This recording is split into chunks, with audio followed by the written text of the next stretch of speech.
ಇಲ್ಲಿ ಯಾವ ಪ್ರವಾಸಿಗರ ಮೇಲೆ ದಾಳಿಯನ್ನು ನಡೆಸಿದಾರೋ, ಯಾರನ್ನ ಕೊಂದು ಹಾಕಿದ್ದಾರೋ ಆ ಎಲ್ಲ ಸಂದರ್ಭಗಳಲ್ಲೂ ಕೂಡ ಬಂದಿರತಕ್ಕಂತಹ ಮಾತು ಮತ್ತು ಅಲ್ಲಿ ಆ ಭೀಕರ ದೃಶ್ಯದ ಸಂದರ್ಭದಲ್ಲಿ ಆ ಘಟನೆ ನಡೀತಾ ಇದ್ದಂತಹ ಸಂದರ್ಭದಲ್ಲಿ ಅಲ್ಲಿ ಇದ್ದಂತಹ ಪ್ರತ್ಯಕ್ಷದರ್ಶಿಗಳು ಹೇಳ್ತಾ ಇರುವಂತಹ ಮಾತುಗಳನ್ನು ಗಮನಿಸಿದಾಗ ಧರ್ಮವನ್ನು ಕೇಳಿ ಕೊಂದಿದ್ದಾರೆ ಅನ್ನುವಂಥದ್ದು ಇಲ್ಲಿ ಗೋಚರಿಸ್ತಾ ಇದೆ. ಹಾಗಾದರೆ ಯಾವ ಉದ್ದೇಶ ಇವರದ್ದು?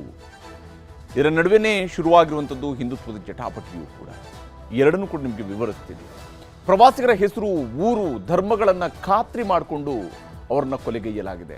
ಈ ಉಗ್ರರು ಇದರಲ್ಲಿ ಈಗ 4 ಬಗ್ಗೆ ಐಡೆಂಟಿಫಿಕೇಶನ್ ಕೂಡ ಸಿಕ್ಕಿರುವಂಥದ್ದು. ಬಹುತೇಕ ಇದೇ 4 ಇದರಲ್ಲಿ ಇನ್ವಾಲ್ವ್ ಆಗಿದ್ದಾರೆ. ಯಾಕಂದರೆ ರೇಖಾಚಿತ್ರಗಳನ್ನು ನೋಡಿದಾಗ, ಅಂದರೆ ಉಗ್ರರ ಸ್ಕೆಚಸ್ಸನ್ನು ಮಾಡಿಸಿದ ನಂತರ ನಮ್ಮ ಸೇನಾ ಪಡೆಗಳ ಬಳಿಯ ಅವರ ಕೈಯಲ್ಲಿರುವಂತಹ ಫೈಲ್ಗಳಲ್ಲಿ ಸಿಕ್ಕಿರುವಂತಹ ಉಗ್ರರ ಜೊತೆಗೆ ತಾಳೆ ಹಾಕಿ ನೋಡಿದಾಗ ಇದೇ ಉಗ್ರರು ಅದರಲ್ಲಿ ಭಾಗಿಯಾಗಿದ್ದಾರೆ ಅನ್ನುವಂಥ ದಟ್ಟವಾದಂಥ ಅನುಮಾನ ಇದೆ.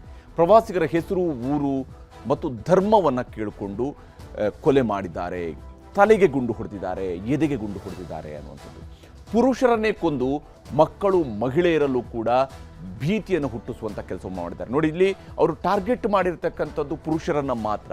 26 ಮಂದಿ ಸಾವಿಗೀಡಾಗಿದ್ದಾರೆ. ಅಲ್ಲಿ ಸರಿಸುಮಾರು 100ಕ್ಕೂ ಹೆಚ್ಚು ಜನ ಇದ್ರು ಅನ್ನುವಂಥದ್ದು ಅಲ್ಲಿರ್ತಕ್ಕಂತಹ ಚೇರ್ಗಳ ವ್ಯವಸ್ಥೆ ನೋಡಿದಾಗ ಮತ್ತು ಅಲ್ಲಿದ್ದಂತಹ ಜನ ಕೂಡ ಹೇಳೋ ಪ್ರಕಾರ 100ಕ್ಕೂ ಹೆಚ್ಚು ಜನ ಅಲ್ಲಿ ಇದ್ರು.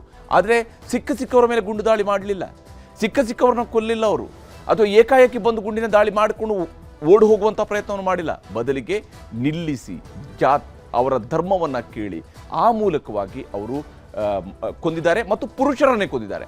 ಯಾಕಂದರೆ ಇದನ್ನು ಪಲ್ಲವಿಯವರು ಬಹಳ ಸರಿಯಾಗಿ ಅದನ್ನು ದೃಢಪಡಿಸಿದ್ದಾರೆ ಕೂಡ. ಇಲ್ಲಿ ಮೃತಪಟ್ಟಿರ್ತಕ್ಕಂತಹ ಮಂಜುನಾಥ್ ಅವರ ಪತ್ನಿ ಪಲ್ಲವಿಯವರು ದೃಢಪಡಿಸಿದ್ದಾರೆ. ಈ ಕೊಲೆಗಾರರು, ಈ ಉಗ್ರರು, ಇವರು ನನ್ನನ್ನು ಕೊಲ್ಲಿ ಅಂತ ಹೇಳಿದಾಗ ಇಲ್ಲ ನಿನ್ನನ್ನು ಕೊಲ್ಲೋದಿಲ್ಲ, ನೀನು ಹೋಗಿ ಮೋದಿಗೆ ಹೇಳು ಅನ್ನುವಂಥ ರೀತಿಯಲ್ಲಿ ಮಾತನಾಡಿದ್ದಾರೆ. ಅಂದರೆ ಆ ಸ್ವರೂಪದಲ್ಲಿ ಉಗ್ರರು ಪುರುಷರನ್ನೇ ಟಾರ್ಗೆಟ್ ಮಾಡಿ ಕೊಲೆಯನ್ನು ಮಾಡಿದ್ದಾರೆ. ಹೋಗಿ ಮೋದಿಗೆ ಹೇಳು ಅನ್ನುವಂಥ ಅಟ್ಟಹಾಸದ ಮಾತುಗಳನ್ನು ಉಗ್ರರು ಆಡಿದ್ದಾರೆ.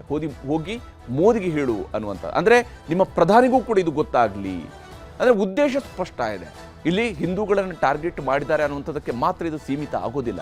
ಇದು ಅದರ ಆಚೆಗೂ ಕೂಡ ಹಿಂದೂಗಳನ್ನು ಟಾರ್ಗೆಟ್ ಮಾಡಿದ್ದೀವಿ ಅನ್ನೋದರ ಮೂಲಕವಾಗಿ ಇಡೀ ಹಿಂದೂಸ್ತಾನದಲ್ಲಿ ಒಂದು ಸಂದೇಶವನ್ನು ರವಾನೆ ಮಾಡುವಂತಹ ಸ್ವರೂಪದಲ್ಲಿ ಮತ್ತು ಅದು ನಮ್ಮ ಜನಗಳ ನಡುವೆ ಅಶಾಂತಿಯನ್ನು ಸೃಷ್ಟಿಸುವಂತಹ ಸ್ವರೂಪದ ಸಂದೇಶವನ್ನು ರವಾನೆ ಮಾಡಿರುವಂಥ ಸ್ಪಷ್ಟವಾಗಿ ಗೋಚರಿಸ್ತಾ ಇದೆ. ಹಿಂದೂಗಳಲ್ಲಿ ಹುಡುಕಿ ಕೊಂದಂತಹ ಉಗ್ರರ ಉದ್ದೇಶ ಏನು ಅನ್ನುವಂಥದ್ರೆ ನಾವು ಇಲ್ಲಿ ಗಮನಿಸಬೇಕು, ಅದನ್ನು ಅರ್ಥ ಮಾಡ್ಕೊಳ್ಬೇಕಾಗಿರುವಂಥದ್ದು ಬಹಳ ಜರೂರತ್ತು ಕೂಡ ಇದೆ. ಇದು ಕೇವಲ ಹಿಂದೂಗಳನ್ನು ಟಾರ್ಗೆಟ್ ಮಾಡಿದ್ದಾರೆ, ಕೊಂದಿದ್ದಾರೆ ಅನ್ನೋದಕ್ಕೆ ಸೀಮಿತ ಆಗಿಲ್ಲ. ಈ ಹಿಂದಿನ ಹಲವು ಘಟನೆಗಳಲ್ಲೂ ಕೂಡ ಅಲ್ಲಿ ಹಿಂದೂಗಳನ್ನು ಕೊಲ್ಲಲಾಗಿದೆ, ಕಾಶ್ಮೀರದ ಪಂಡಿತರನ್ನು ಕೊಲ್ಲಲಾಗಿದೆ, ಬೇರೆ ಬೇರೆ ಘಟನೆಗಳಲ್ಲೂ ಕೂಡ ಹಿಂದೂಗಳನ್ನು ಅಥವಾ ಸಿಖ್ಖರನ್ನು ಕೊಲ್ಲಲಾಗಿದೆ ಅನ್ನುವಂಥದ್ದನ್ನು ನಾವು ಗಮನಿಸಬಹುದು.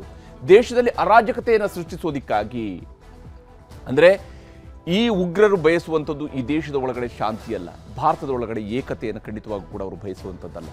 ಅವರು ಬಯಸುವಂಥದ್ದು ನಮ್ಮ ದೇಶದ ಒಳಗೂ ಕೂಡ ಅಶಾಂತಿ ಸೃಷ್ಟಿಯಾಗಬೇಕು, ಅರಾಜಕತೆ ಸೃಷ್ಟಿಯಾಗಬೇಕು ಅನ್ನುವಂತಹ ನಿಟ್ಟಿನಲ್ಲಿನೇ ಇಂಥದ್ದೊಂದು ಕೃತ್ಯವನ್ನು ಎಸಗಿದ್ದಾರೆ. ಅದು ಪರ್ಟಿಕ್ಯುಲರ್ ಆಗಿ ಈ ಘಟನೆಯಲ್ಲಂತೂ ಅವರು ಬಹಳ ಆರಾಮಾಗಿ, ಬಹಳ ಸಮಯ ತಗೊಂಡು, ಅಂದರೆ ಅವರು ಆಯ್ಕೆ ಮಾಡಿಕೊಂಡಿರ್ತಕ್ಕಂತಹ ದಾಳಿ ನಡೆಸೋದಕ್ಕೆ ಆಯ್ಕೆ ಮಾಡಿಕೊಂಡಿರುವಂತಹ ಪ್ರದೇಶದ ಬಗ್ಗೆ ಕೂಡ ಅವರು ಅಧ್ಯಯನ ಮಾಡೇ ಇರ್ತಾರೆ. ಅಲ್ಲಿಗೆ ಅಷ್ಟು ಬೇಗನೆ ರಕ್ಷಣಾ ಪಡೆಗಳು ಧಾವಿಸೋದಕ್ಕೆ ಸಾಧ್ಯ ಇಲ್ಲ, ರೆಸ್ಕ್ಯೂ ಆಪರೇಷನ್ ಅಷ್ಟು ಬೇಗ ನಡೆಯೋದಕ್ಕೆ ಸಾಧ್ಯ ಇಲ್ಲ ಅನ್ನುವಂತಹ ಪ್ರದೇಶವನ್ನೇ ಆಯ್ಕೆ ಮಾಡಿಕೊಂಡು, ಹಾಗಾಗಿನೇ ಅವರಿಗೆ ಅಷ್ಟು ಸಮಯವೂ ಕೂಡ ಸಿಕ್ಕಿರುತ್ತೆ. ಏಕಾಏಕಿ ದಾಳಿಯನ್ನು ನಡೆಸೋದ್ರ ಬದಲಿಗೆ ನಿರ್ದಿಷ್ಟವಾದಂಥ ಸಂದೇಶ ರವಾನೆ ಮಾಡುವಂತಹ ಸ್ವರೂಪದಲ್ಲಿ ಮಾಡುವಂಗೆ ಕಾಣ್ತಾ ಇದೆ.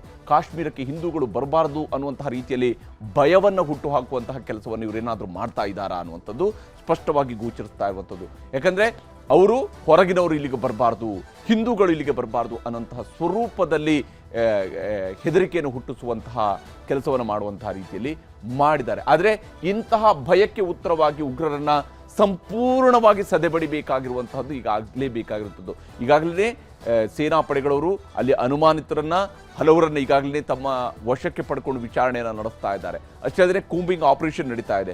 ಬಹುತೇಕ ಅವರುಗಳನ್ನು 1 ಅಥವಾ 2 ದಿವಸದ ಒಳಗಡೆ ಹಿಡಿಯುವ ಅಥವಾ ಮಟ್ಟ ಹಾಕುವಂಥ, ಅವ್ರನ್ನ ಕೊಂದು ಹಾಕುವಂಥ ಕೆಲಸವನ್ನು ಭಾರತೀಯ ಸೇನೆ ಮಾಡಬಹುದು. ಆದರೆ ಇಂತಹ ಈ ಭಯ ಹುಟ್ಟಿಸ್ತಕ್ಕಂತಹ ವ್ಯಕ್ತಿಗಳನ್ನು ಕೊಂದು ಹಾಕುವಂತಹ ಕೆಲಸವನ್ನು ಮಾಡಬೇಕು. ಇದರ ನಡುವೆನೇ ವಾಡ್ರಾ ವಿಚಿತ್ರವಾದಂಥ ವಾದವನ್ನು ಮುಂದಿಟ್ಟಿರುವಂಥದ್ದು ಕಾಣ್ತಾ ಇದೆ. ರಾಬರ್ಟ್ ವಾಡ್ರಾ ಈಗಾಗಲೇ ಇಡೀ ಕೇಸ್ಗಳಲ್ಲಿ ಬ್ಯುಸಿಯಾಗಿರ್ತಕ್ಕಂತಹ ವ್ಯಕ್ತಿ ಇಂತಹ ಘಟನೆಗೂ ಕೂಡ ರಿಯಾಕ್ಟ್ ಮಾಡೋಕ್ಕೆ ಹೋದಾಗ ತನ್ನ ಅತಿ ಬುದ್ಧಿವಂತಿಕೆಯನ್ನು ಪ್ರದರ್ಶಿಸುವಂತಹ ಕೆಲಸವನ್ನು ಮಾಡಿದ್ದಾರೆ. ಹಿಂದುತ್ವದ ಅಲ್ಲಿ ಉಗ್ರರ ಅಟ್ಟಹಾಸವಾದರೆ ದೇಶದೊಳಗೆ ವಿಚಿತ್ರ ಹೇಳಿಕೆಗಳು ಶುರುವಾಗಿದ್ದಾವೆ. ತಮ್ಗೆ ತೋಚಿದ ರೀತಿಯಲ್ಲಿ ಇದನ್ನು ವಿಶ್ಲೇಷಣೆ ಮಾಡುವಂತಹ ಪ್ರವೃತ್ತಿ ಶುರುವಾಗಿದೆ. ತಮ್ಗೆ ತೋಚಿದ ರೀತಿಯಲ್ಲಿ ಕರೆ ಕೊಡ್ತಾ ಇದ್ದಾರೆ ಕೆಲವರು. ತಮಗೆ ತೋಚಿದ ರೀತಿಯಲ್ಲಿ ಲಾಭ ಪಡೆಯುವಂತಹ ಪ್ರಯತ್ನವನ್ನು ಕೆಲವರು ಮಾಡ್ತಾ ಇದ್ದಾರೆ. ತಮ್ಮದೇ ರೀತಿಯಾದಂಥ ಅಜೆಂಡಾಗಳನ್ನು ಕೆಲವರು ಹೊರಗಿಡ್ತಾ ಇದ್ದಾರೆ. AICC ಅಧ್ಯಕ್ಷ ಖರ್ಗೆ ಅವರು ರಾಜಕೀಯವನ್ನು ಬದಿಗಿಟ್ಟು ನಾವು ಒಂದಾಗಬೇಕು, ಇದರಲ್ಲಿ ರಾಜಕೀಯದ ವಿಚಾರವೇ ಬರೋದಿಲ್ಲ, ಇದು ದೇಶದ ವಿಚಾರ, ಇದರಲ್ಲಿ ನಾವು ಒಂದಾಗಬೇಕು, ಪಾಕಿಸ್ತಾನಕ್ಕೂ ಕೂಡ ಅರ್ಥ ಆಗುವಂಥ ರೀತಿಯಲ್ಲಿ ಪಾಠ ಕಲಿಸಬೇಕು ಅನ್ನೋಂಥ ಮಾತುಗಳನ್ನು ಹೇಳ್ತಾರೆ. ಅವರಿಗೆ ಹೆದರಿಕೆ ಹುಟ್ಟಿಸುವಂಥ, ಅವರಿಗೆ ಭಯ ಹುಟ್ಟಿಸುವಂತಹ ಕೆಲಸವನ್ನು ಮಾಡಬೇಕು ಅಂತೇಳಿ AICC ಅಧ್ಯಕ್ಷರು ಹೇಳಿದರೆ, ಅದೇ ಕಾಂಗ್ರೆಸ್ನ ನಾಯಕರ AICC ಅಧ್ಯಕ್ಷರ ಮಾತಿಗೂ ಕೂಡ ಕಿಮ್ಮತ್ತು ಇಲ್ಲದ ರೀತಿಯಲ್ಲಿ ರಾಬರ್ಟ್ ವಾದ್ರಾ ವಿಚಿತ್ರವಾದಂತಹ ವಾದವೊಂದನ್ನು ಮುಂದಿಟ್ಟಿದ್ದಾರೆ. ಘಟನೆ ನಡೆದು ಇನ್ನೂ 24 ಗಂಟೆ ಆಗಿಲ್ಲ, ಅಷ್ಟರೊಳಗಡೆ ಇವರಿಗೆ ಎಲ್ಲಿಂದಲೂ ಜ್ಞಾನೋದಯ ಆದ ರೀತಿಯಲ್ಲಿ ಮಾತನಾಡೋದಕ್ಕೆ ಶುರು ಮಾಡಿದ್ದಾರೆ. ದೇಶದಲ್ಲಿ ಹಿಂದುತ್ವದ ಜಪ ಹೆಚ್ಚಾಗಿ ಅಲ್ಪಸಂಖ್ಯಾತರಿಗೆ ಆತಂಕ ಸೃಷ್ಟಿಯಾಗಿದೆ. ಅದಕ್ಕೂ ಈಗ ನೀವು ಯಾವುದೋ ಒಂದು ಸಬ್ಜೆಕ್ಟನ್ನು ನೀವು ಮಾತನಾಡ್ತಿದ್ದೀರಿ ಅಂತ ಹೇಳಿದ್ರೆ ಅದು ಯಾವ ಸಂದರ್ಭದಲ್ಲಿ ಮಾತಾಡಬೇಕು ಅಂತಹ ಸಂದರ್ಭಗಳಲ್ಲೇ ಮಾತಾಡಬೇಕು.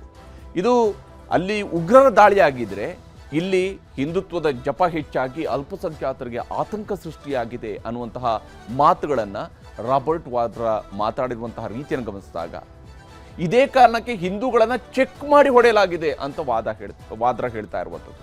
ವಾದ್ರಾ ಅವರ ವಾದವನ್ನು ನೋಡಿದರೆ ಇವರಿಗೆ ಎಕ್ಸಾಕ್ಟ್ ಆಗಿ ಇಂಥದ್ದು ಇದಕ್ಕೆ ಕಾರಣ ಏನಂದರೆ ಭಾರತದ ಒಳಗಡೆ ಇರತಕ್ಕಂತಹ ಮುಸಲ್ಮಾನರ ಪರವಾಗಿ ಈ ಉಗ್ರರು ಬಂದು ಈ ದಾಳಿಯನ್ನು ನಡೆಸಿದಾರೇನೋ ಅನ್ನುವಂಥ ಅರ್ಥ ಬರುತ್ತೆ.